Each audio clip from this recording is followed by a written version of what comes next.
This is a simple problem, uh, but it does not look like a simple problem, but actually it is a simple problem. Why it doesn't look like a simple problem? Because here the force F, which is going like this, so just a moment. Yeah, which is going like this. There is a force F. Okay, all right. Now it's making an angle theta with this. Obviously, this line is horizontal. Sorry about that. Okay, this is a angle theta, and this theta is not constant. If it is constant, you have solved many problems. Okay, but the theta is variable at a distance x when this body is moving, right?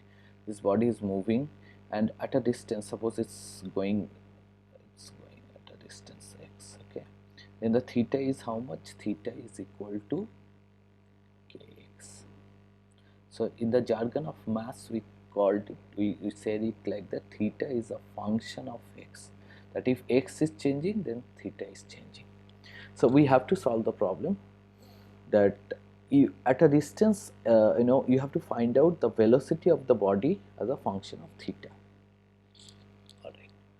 Now, obviously, this is a free body diagram, kind of free body diagram, which is in this directions mg is working, and in this direction n is working. Now, ask yourself that in which direction the body is moving. The body is moving in horizontal directions, right? So, which forces are important? The forces which are acting at horizontal.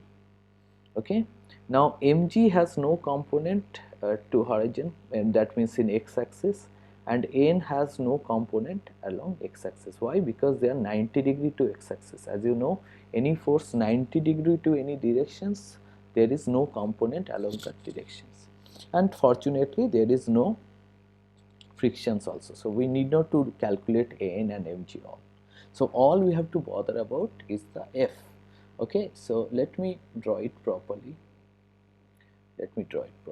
Okay, um, what we'll do, we'll take the force over here. This is f cos theta. As you know, how do you find out cos theta and sin theta? Okay, this is f cos theta, right? In this direction, what is the force? F cos theta. Net force in x direction is f cos theta. This is x direction, and the net force is f cos theta. Is there any other force? No. So as you know, by Newton's laws of motion, f cos theta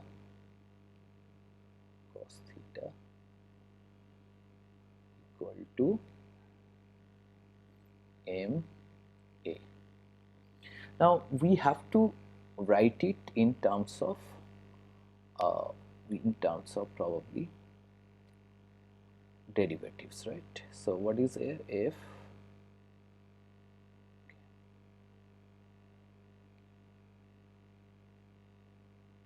The magnitude of f is f. Okay, there is no other force. The magnitude is not changing.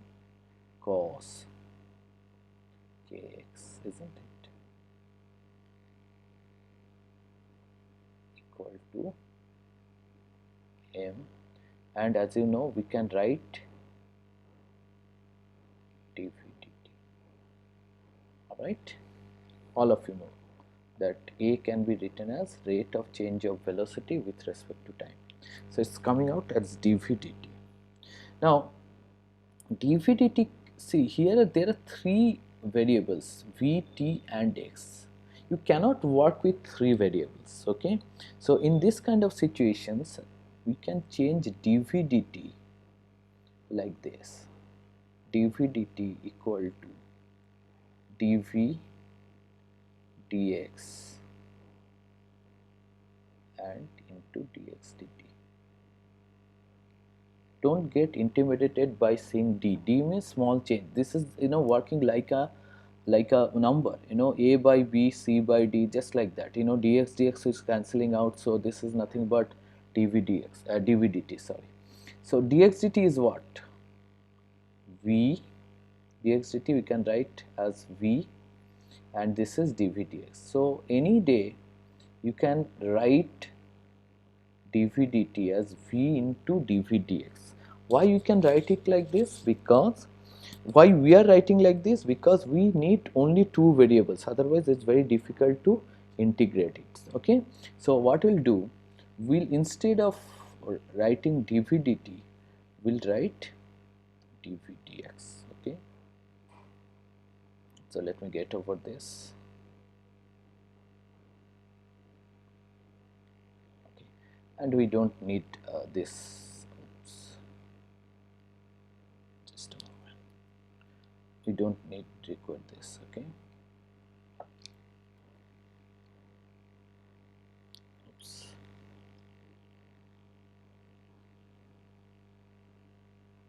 Because it's purely mathematical right now.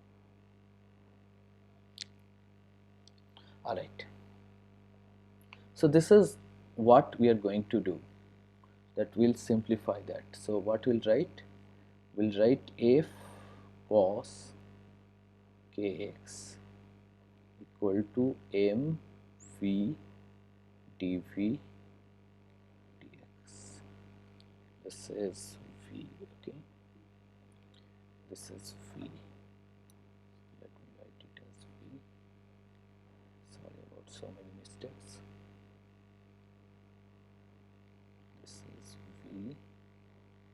This is dx, as we have, right? So please remember this particular tips, that whenever you are getting dv dt, you can write, if needed, you can write v dv dx. Okay. All right. Now what is left? We have to integrate it. Okay. So v dv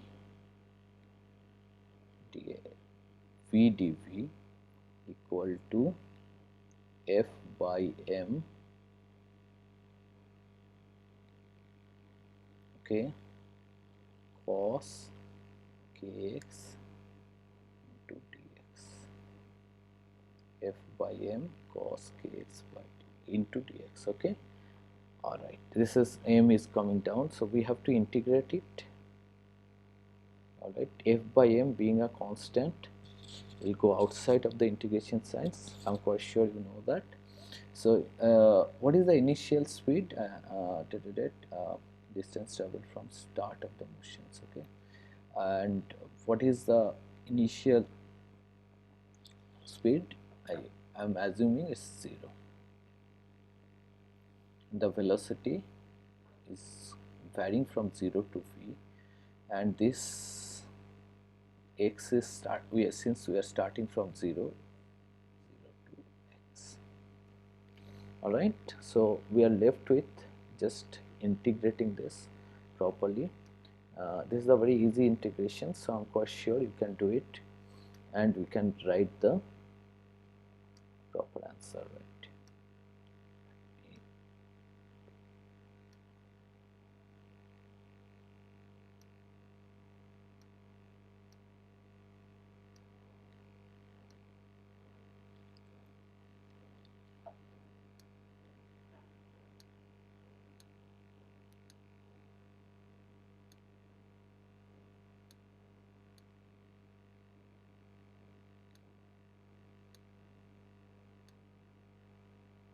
Okay. All right, so what is the integrations of v dv? I think v square by 2. And what is this is f by m. What is the integrations of this? I think sine kx, sine of kx,